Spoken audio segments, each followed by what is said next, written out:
আপনারা টাইটানিক জাহাজের নাম শুনেছেন? টাইটানিক জাহাজের 8 গুণ 10 গুণ বড় একটা জাহাজ আছে, আইকন অফ দ্য সি, আমি দেখে এসেছি।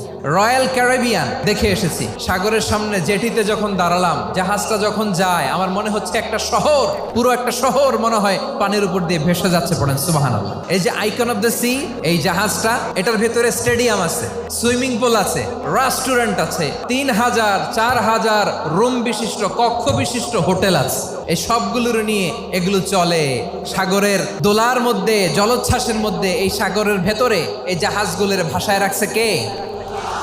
এই যে বাংলাদেশে যে গাড়িগুলো চালান, বেশিরভাগ গাড়ি আসে কিন্তু জাপান থেকে। হাজার হাজার গাড়ি একটা জাহাজ বহন করতে পারে। সূরাত বানী ইসরাঈলের এই চমৎকার আয়াতের ভেতরে আল্লাহ তাআলা বেসিকলি মানব জাতির প্রতি তার 4টি স্পেশাল অনুগ্রহের কথা বলেছেন। 2 নম্বর অংশে আল্লাহ তাআলা বললেন ওয়া হামালনাহুম ফিল